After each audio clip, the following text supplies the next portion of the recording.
What's up YouTube, this is Collect Pokemon and welcome back to another video. And from previous video, you guys have commented on in the comment section that you guys want to listen to when it is a good time to sell Pokemon cards. So being Collect Pokemon, I sat down, I tried to plan a video talking about when to sell Pokemon cards, and I realized it's very difficult. It's very difficult because there is no one single answer. I mean, I expected there's no one single answer, but I was thinking, how can I present it to you guys so that it's both entertaining, informative, and for you guys to learn and understand something. So I think that no matter what I say, there's gonna be haters. There's gonna be people that dislike what I'm telling you guys, not because what I'm telling you guys are right or wrong, but it's because I've been saying, oh, you should sell it this, or you should sell it when it's this. So instead of telling you when to sell it, I want you guys to learn to decide for yourself when to sell Pokemon cards. And before we can actually get to that stage for you guys to decide, it would be a number of videos, because you need to be able to identify why you're even in the Pokemon card hobby. So I'm gonna attempt a couple of videos to talk about and teach you guys and guide you guys through this kind of collecting industry. And you guys know that when I say I want to teach you guys, it doesn't mean that I am better than you guys. I'm just saying that because my role as a teacher, I usually like to teach people, so bear with me. I'll treat you guys like my students. Okay, so here's the thing. When you guys are looking at when to sell Pokemon cards, there's no finite answer. Why? Well, because of a number of factors. Types of products. Where are you from? If you're from Hong Kong, for example, the shipping price could be very expensive. The types of products, sealed products, PSA slabs, BGS slabs, even the different BGS and PSA grade, or even raw cards, they have a very, very different understanding as to when to sell it. You also have to consider what price did you buy the product at. Were you buying it at MSRP? Was it under MSRP? Did you get a really good deal? Something like that. What is the product? Selling a promo card from Scream Munch Pikachu may be very different from selling a common card, or just a random waifu card or something like that. Where are you selling to? Some places have import tax, it gets really messy. And who you're selling to too, because there are potential risk and potential scam in the Pokemon industry, the Pokemon community. So you guys need to be able to understand that I can't give you a finite answer as to when to sell your Pokemon cards. So in today's video, I really want to address one issue. The one issue that you guys should understand is, why are you into the Pokemon industry? Why are you in the Pokemon community? What do you want to get out of it? Okay, Pokemon card is a hobby, and people join hobbies for multiple reasons. It could be that you're here for the profit, you're here to retain your value, you're here to collect. And because of these multiple factors, I think that is definitely going to affect when a person or when an individual decide to sell their Pokemon cards. Let's just talk about if you want to make money. If profit is your aim, if making money is your aim, I think that's easy. All you have to do is to look at it like a stock market. You have to look at the changes. You have to observe the differences. You have to keep track of the market trend. And when you sell it is when you make money.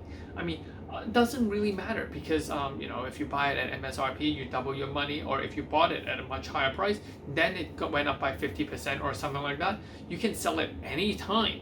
And the question is, what are you going to use the money for if you're selling Pokemon cards, right? If you're thinking about profit, I would think about profit. I would use the profit to make more profit. So if I'm thinking like I'm like a total businessman, then I would think about profit, making profit to make more profit. So I would start like a card store.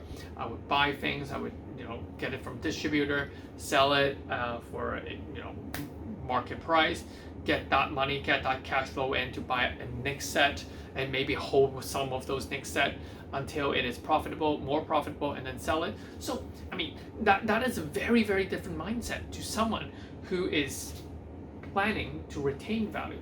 So for example, everyone knows that Pokemon cards don't really drop in price.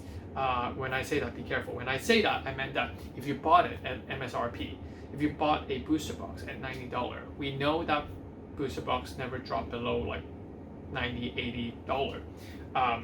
Yeah, so technically you won't lose your money, because if you look back at any previous set, none of the set actually dropped below the price that usually you buy it at if it was at MSRP. With the exception of things such as Roaring Skies when it was reprinted, Steam Siege when people were getting rid of it, and Crimson Invasion. But even those sets gone up in price over time. So if you want to retain value, that's a very, very different mindset. You know, when to sell it is that, you know, pretty much when you need money, because you want to retain the value, right? And even with that said, sometimes people who want to retain value, not every single product retain the value as good as others. So for example, if you want to retain, if your mindset is to retain value, a Screen Munch Pikachu PSA 10 may be $2,000 right now. I would definitely sell off some of my other things and buy into that Munch Pikachu, because it is much stronger at retaining value than some of the other products. For example, Cosmic Eclipse Booster Box right now. Cosmic Eclipse Booster Box, you know, there is still a possibility of reprint. We don't know. So, you know, if you're really, really thinking about that, now is a good time to be selling your Cosmic Eclipse and put that money back into Munch Pikachu, or, you know, some of the other more, you know, really, really you're certain that it won't get reprint products. So that's, you know, a total different mindset as to when to sell some items. What if you're a collector like me? So if you're a collector like me, what I think about is, how do I fund my collection? I mean, if I was like a millionaire, I don't care, right? I just buy whatever. I don't care about funding my collection. However, I'm not. So I have to think about how I can actually make my hobby, my collection, sustainable. So then I would most likely buy multiple cards, and once that multiple card is able to cover the cost of my original card, usually then I would sell it. And you know, that's sometimes something what happens. When I first started, I usually buy, you know, 2 copies and three copies, and the other 2 copies I can sell it off to cover the price for my 1 copy. I'll be happy. And that's why a lot of the more, you know, older PSA 10 cards that I actually have I only have 1 copy, because I sold off the other raw cards in order to fund that 1 copy. So yeah, that's how, you know, back then I decided to do it. So that is why it is very, very difficult for me to teach you guys when to sell Pokemon cards. I think that the first lesson here to learn is, why are you even in the hobby? You have to help me, or help you yourself, identify what are you doing in this hobby. And because by identifying it, you can take a very, very different approach, and you can take a very, very different mindset as to how you treat Pokemon cards. Whether you're collecting, you treat it like that. I don't care, I've made my money from this collection, and so I don't care if this card goes to 0 or if this card goes to $1 million. Chances are I won't sell it, or I won't buy it again, or something along that line. Like my Screen Munch Pikachu, I have some black labels. I know there's not a lot in the world, and I don't think there is any on sale. And I don't really care what price people offer me. I'm not going to sell that card. The only chance I'm going to get rid of that card, from what I foresee, is people having a black label Mimikyu that they want to trade. Yeah, that's pretty much it. Anyway, so that is that mindset. But if you're thinking about money making, if you're thinking about profit, then you are going to have to think about cash flow. How you're going to make money, how you're going to let that cash flow, and not to over leverage, or not to overbuy into Pokemon cards. Or if you're overbuying, if you're like, you know, using your credit cards, you know, that 30-day period, you have to flip it quick, you know, it is possible. But, you know, in that sense, there's going to be a greater risk, because you need to understand that when you sell those cards, first, you have to find a buyer. Second is that, you know, if you find a platform like eBay or something, they charge you another 15%. So that margin is, to be honest, is that margin even worth your time? You know, from, you know, going to Walmart, trying to scalp, you know, these sort of stuff, and then putting it on eBay and, you know, trying to ship it out, and yeah.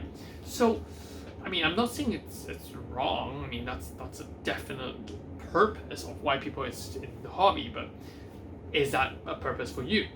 So that's pretty much it for this video. I just really want to address, and actually I want you guys to go in the comment section and let me know. The reason why you are into the hobby. I think that would be quite interesting. I'll try and read all your comments and I'll leave some replies. So yeah, we're gonna talk about when to sell and what aspect and what things to consider before knowing when to sell. So that's pretty much it. Hit the like, hit the subscribe button, and hit the notification bell if you guys like this video. Even if you don't like it, just hit the like button. Anyway, peace. This is Sky Pokemon. Bye bye.